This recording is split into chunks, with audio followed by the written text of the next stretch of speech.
Hello दोस्तों, स्वागत है हमारे यूट्यूब चैनल नर्सिंग ज्ञान कोश में। मेरा नाम है चंदन और आप देख रहे हैं फर्स्ट ईयर के एनाटॉमी एंड फिजियोलॉजी के fill in the blanks type के क्वेश्चंस के पार्ट्स को।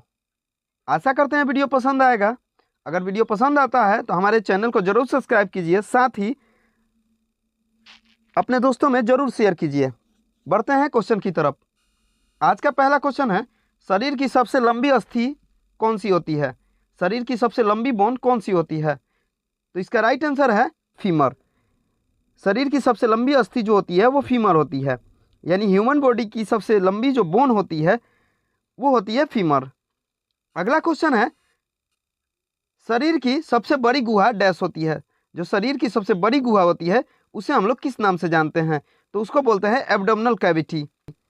जो एब्डोमिनल कैविटी होती है वही शरीर की सबसे बड़ी गुहा होती है। आगे बढ़ते हैं। अगला क्वेश्चन है, इंसुलिन अग्नाशय की डैश कोशिकाओं द्वारा स्रावित होती है। एमसीक्यू टाइप के जब क्वेश्चन हम लोग पढ़ रहे थे तब भी ये क्वेश्चन आया हुआ था कि इंसुलिन का स्राव अग्नाशय की किस कोशिकाओं द्वारा होता है। तब हम लोगों ने देखा था कि इंसुलिन का स्राव अग्नाशय की बीटा सेल द्वारा होता है। अग्नाशय में दो सेल पाए जाते हैं, अल्फा सेल और बीटा सेल, जिसमें बीटा सेल जो होती है वही इंसुलिन का स्राव करती है। ठीक है। अगला क्वेश्चन है, फर्स्ट ग्रीवा कशेरुक डैश होती है। जो पहला ग्रीवा होता है वो कौन सा होता है? तो उसका नाम है एटलस। सबसे पहली जो ग्रीवा होती है उसे हम लोग एटलस के नाम से जानते हैं, और दूसरा एक्सिस। अगला क्वेश्चन है, आंख का भीतरी परत डैश है। जो आंख का भीतरी परत होता है जिस पे प्रतिबिंब बनता है उसे हम लोग रेटिना के नाम से जानते हैं। आंख का भीतरी परत रेटिना होता है।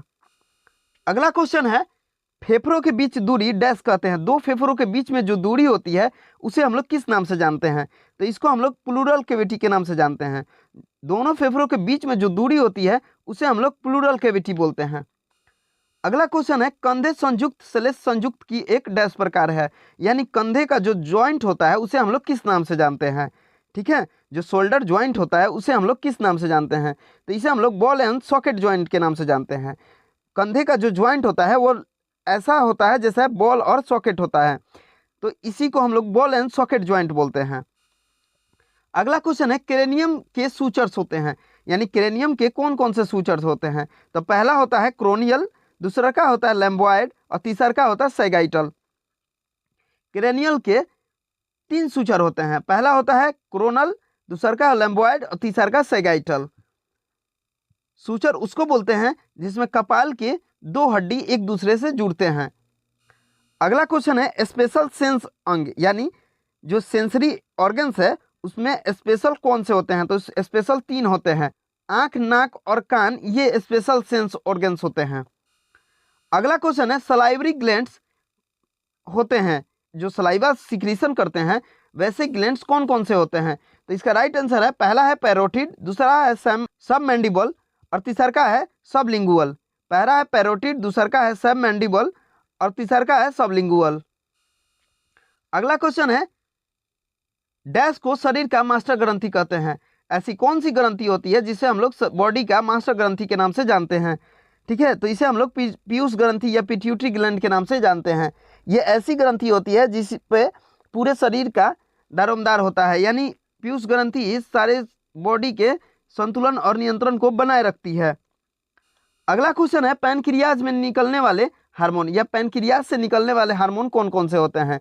तो अभी हम लोगों ने कुछ देर पहले पढ़ा कि पैनक्रियाज में कितने सेल होते हैं या इंसुलिन का स्राव कहाँ से होता है। तो इसमें दो सेल होते हैं जिनका अलग अलग हार्मोन निकालने का काम होता है, या उनसे अलग अलग हार्मोन निकलते हैं। अल्फा सेल से ग्लूकागन नाम कर का हार्मोन निकलता है और बीटा सेल से इंसुलिन नाम कर का हार्मोन निकलता है। अगला क्वेश्चन है, गर्भाशय का वजन 10 ग्राम होता है। फीमेल का रिप्रोडक्टिव ऑर्गन्स होता है गर्भाशय, जिसका वजन कितना होता है? तो इसका राइट आंसर है 30 से 40 ग्राम। गर्भाशय का वजन होता है 30 से 40 ग्राम।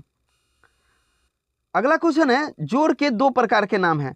जोड़ के दो प्रकार के नाम हैं। तो पहला है बॉल एंड सॉकेट संधि और दूसरा का है हिंज संधि। ठीक है। बॉल एंड सॉकेट टाइप का जो ज्वाइंट होता है और एक होता है हिंज टाइप का ज्वाइंट। अगला क्वेश्चन है, डैश वह धमनी है जिसमें अशुद्ध रक्त बहता है।